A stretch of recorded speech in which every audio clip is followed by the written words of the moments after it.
AP assembly ఎన్నికల పోలింగ్లో అసలు ఏం జరిగింది? పోలింగ్ టైం ముగిసిన తర్వాత సర్ప్రైజింగ్గా, షాకింగ్గా 51 లక్షల ఓట్లు ఎలా పెరిగినాయి? ఇదే ప్రశ్న పార్లమెంట్లో రీసౌండ్ వచ్చింది. ఓట్ చోరీ అనే టాపిక్ మీద లోక్సభ చర్చలో వైసీపీ ఎంపీ మిథున్ రెడ్డి మాట్లాడిన సబ్జెక్ట్ ఇప్పుడు పార్లమెంట్లో ఉన్న పక్షాలన్నింటిలోనూ చర్చనీయమవుతోంది.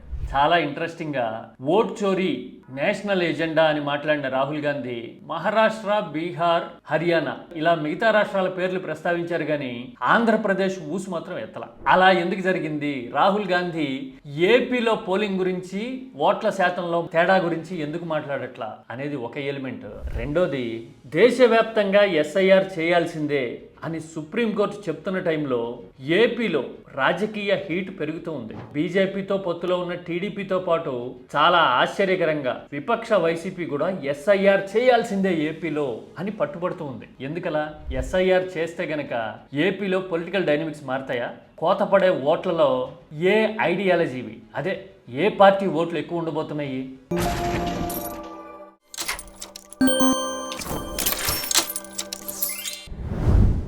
ఓట్ చోరీ నేషనల్ ఎజెండా. అసలు రాష్ట్రాల అసెంబ్లీ ఎన్నికల్లో ఫలితాలు తారుమారైపోవడానికి ఇదే కారణం అని పట్టుబట్టి మరి లోక్సభలో చర్చ మొదలుపెట్టించిన Congress, The biggest anti-national act you can do is vote chory. ఏపీలో ఓట్ల లెక్కల తారుమారు విషయంలో మాత్రం డిఫరెంట్ స్టాండ్ ఎందుకు తీసుకుంది? లోక్సభ సాక్షిగా ఇదే విషయం ప్రూవ్ అయిపోయింది కదా. ఏపీ అసెంబ్లీ ఎన్నికల పోలింగ్లో సడన్గా 51 లక్షల ఓట్లు తేడా వచ్చినాయి. పోలింగ్ టైం ముగిసిన తర్వాత కూడా లైన్లో ఉన్న వాళ్ళకి అవకాశం ఇస్తారు కాబట్టి 1%, 2% హెచ్చు తగ్గులు ఉండటం, రీఅడ్జస్ట్ కావటం సహజమే. అయినా కానీ ఇంత భారీ సంఖ్యలో పోలింగ్ శాతం ఎందుకు తేడా వచ్చింది? నెంబర్ ఎందుకు మారింది? 51 లక్షల ఓట్ల అని మిథున్ రెడ్డి క్వశ్చన్ చేశారు. After 6 o'clock, surprisingly 15% of votes were recorded. That is, out of 338, 51 lakh votes were recorded. Never it has happened in the history of Andhra Pradesh, not even in 19, not in 14. So we are unable to understand how this sudden surge in voting happened after 6 o'clock. చూశారు కదా, ఇదే ప్రశ్న లోక్సభలో ఉన్న పార్టీలన్నిటికీ shocking గాను, surprising గాను అనిపించింది. ఎందుకంటే ఇప్పటి వరకు కాంగ్రెస్ పార్టీ కానీ, రాహుల్ గాంధీ కానీ మహారాష్ట్రలో ఓట్లు శాతం తేడా రావడం గురించి మాట్లాడారు. హర్యానాలో ఏదో జరిగిపోయింది అని పవర్ పాయింట్ ప్రెజెంటేషన్ ఇచ్చారు. బీహార్ గురించి కూడా అదే మాట్లాడుతున్నారు కదా. కానీ ఎక్కడ ఏపీ ప్రస్తావన జాతీయ స్థాయిలో కాంగ్రెస్ చేయట్లా. Mithun Reddy with data and numbers, స్పెసిఫికేషన్స్తో సహా మెన్షన్ చేసిన తర్వాత కూడా రాహుల్ గాంధీ చాలా చిత్రంగా ఏపీ విషయాన్ని మాట్లాడాల. మీరు చూడండి, ఓట్ చోరీ అనేది జాతీయ ఎజెండా అన్నారు. అలాగే ఎన్నికల్లో గెలిచిన పార్టీతో పాటు ఓడిన పార్టీ కూడా పోలింగ్ సజావుగానే జరిగింది అనే నమ్మకంతో ఉండటమే డెమోక్రసీ అన్నారు కదా. మరి సూక్తులు బాగున్నాయి, కానీ ఏపీలో లెక్కలు తేడా వచ్చాయి అని విత్ డేటా చెప్తూ ఉన్నా కానీ ఆ టాపిక్ మీద రాహుల్ గాంధీ ఎందుకు మాట్లాడట్లా? ఏపీలో కాంగ్రెస్ పార్టీ లేదు, నూకలు చెల్లిపోయాయినా, లేదంటే ఎవరి ప్రయోజనాలు కాపాడడానికి రాహుల్ గాంధీ ఈ టాపిక్ నెత్తుకోవట్లా, ఏపీ గురించి మాట్లాడట్లా? ఇలాంటప్పుడే జనం హాట్ లైన్ అనే టాపిక్ ని గుర్తు చేస్తుంటారు. Rahul Gandhi does not talk about Andhra because Chandrababu Naidu is in touch with Rahul Gandhi through Revanth Reddy on a hotline. సరే, అదొక ఆస్పెక్ట్, దాన్ని అలా ఉంచండి. ఆ తర్వాత ఎస్ఐఆర్ దేశవ్యాప్తంగా చేయాల్సిందే అన్ని రాష్ట్రాల్లోనూ అని సుప్రీంకోర్టు చెప్పిన టైంలో ఏపీ రాజకీయాల్లో హీట్ పెరుగుతూ ఉంది. ఎస్ఐఆర్ అంటే స్పెషల్ ఇంటెన్సివ్ రివిజన్ పేరుతో బీజేపీకి అనుకూలంగా ఈసీ పనిచేసేసి ఓట్లు తొలగించేస్తోంది అని విపక్షాలు, మరీ ముఖ్యంగా ఇండియా బ్లాక్లో ఉన్న పార్టీలన్నీ ఆరోపిస్తూ ఉన్నాయి కదా. బీహార్లో కూడా 60 లక్షల ఓట్లు తొలగించేశారు అనే చర్చ జరగడం చూశాం కదా. మరి ఏపీలో కూడా ఎస్ఐఆర్ పెట్టాలి అని ఇప్పటికే టీడీపీ ఎంపీలు అడిగారు.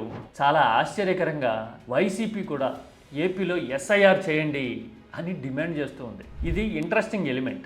ఏపీలో చిత్రమైన పొలిటికల్ సిచ్యువేషన్స్ ఉన్నాయి కదా. తెలుగు రాష్ట్రాలు రెండైనాయి. ఇప్పుడు గత 12 ఏళ్ళుగా 2 రాష్ట్రాలుగా ఉన్నాం మనం. చాలా మందికి 2 రాష్ట్రాల్లో ఓటు హక్కు ఉంది. 2 రాష్ట్రాల్లోనూ వేరు వేరు సమయాల్లో అసెంబ్లీ ఎన్నికలు జరుగుతూ ఉన్నాయి కదా. అందుకని 2 ఆవుల దూళ్ళు అంటారే, ఆ టైప్లో 2 చోట్ల ఓట్లు వేస్తున్న వాళ్ళు కొంతమంది ఉన్నారు.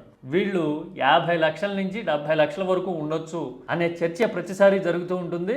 ఇరుగు పొరుగు రాష్ట్రాల నుంచి భారీగా బస్సుల్లో వచ్చేస్తున్నారు ఓటర్లు అని చెప్పడం కూడా చూస్తూ ఉంటాం మనం. అంటే ఏపీలో పోలైన ఓట్లు 3,30,00,000కి పైగా ఉన్నాయి అంటే ఒక 50 లక్షలు 60 లక్షలు పోలవుతున్నాయి ఇతర రాష్ట్రాల నుంచి వచ్చిన వాళ్ళ ఓట్లు అంటే ప్రతి 5-6 ఓట్లలో ఒకటి బయట నుంచి పడుతుంది. అందుకోసమే వైసీపీ చాలా వ్యూహాత్మకంగా ఈ పాయింట్ని పట్టుకొని 2 రాష్ట్రాల్లో ఓటు హక్కు ఉన్న వాళ్ళకి ఒక రాష్ట్రంలో తొలగించండి, ఏ రాష్ట్రంలో ఓటు హక్కు పెట్టుకుంటారో ఫిక్స్ చేయండి, ఎస్ఐఆర్ పెట్టండి ఏపీలో కూడా అని డిటర్మినేషన్ ఫ్యాక్టర్గా ఈ డ్యూయల్ ఓట్లు అనే టాపిక్ ని వైసీపీ తీసుకొచ్చింది. తెలంగాణలో ఓట్లు పెట్టుకుని ఆంధ్రాలో ఓట్లు పెట్టుకుని ఎక్కడ ఒక చోటే ఉండాలని చెప్పి మేము డిమాండ్ చేస్తాం. ఇది చాలా టాక్టికల్ మూవ్ అనిపిస్తుంది. పొలిటికల్ గా కూడా ఇదే ఫ్లాష్ పాయింట్. ప్రతిసారి మెజారిటీ సెక్షన్ ఆఫ్ మీడియా మాట్లాడుతుంటుంది ఏపీలో.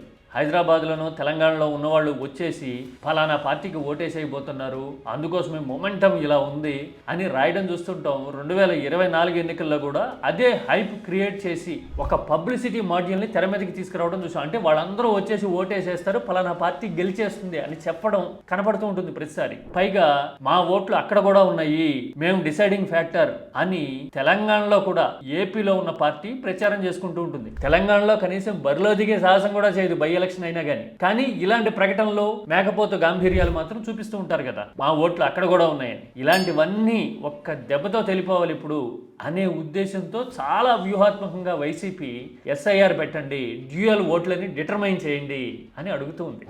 అదే జరిగితే గనక ఏపీలో ఎన్ని ఓట్లు తగ్గుతాయి, తెలంగాణలో ఎన్ని ఓట్లు తగ్గుతాయి అనేది వెరీ వెరీ ఇంట్రెస్టింగ్ ఫ్యాక్టర్. ఒకవేళ ఏపీ మూలాలు ఉన్న వాళ్ళు తెలంగాణలోనే ఓటు హక్కు ఉంచుకోవాలి అని అనుకుంటే గనక ఏపీలో ఓటు హక్కు కోల్పోయే పరిస్థితి వస్తుంది.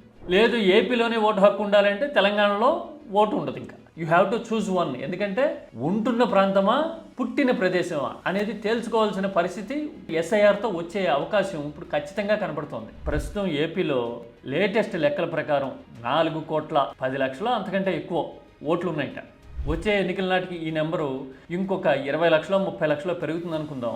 ఎస్ఐఆర్ జరిగితే గనక ఎన్ని ఓట్లు పోతాయి అనే దాన్ని బట్టి ఎంతమంది ఓటర్లు ఉన్నారు ఏపీలో అనే ఫైనల్ ఫిగర్ కన్సాలిడేట్ అవుతుంది. అంటే వచ్చే ఎన్నికల్లో పొలిటికల్ ఎజెండాతో పాటు ఈ ఎస్ఐఆర్ అనేది కూడా మేజర్ అండ్ ఇంట్రెస్టింగ్ ఆస్పెక్ట్ కాబోతోంది.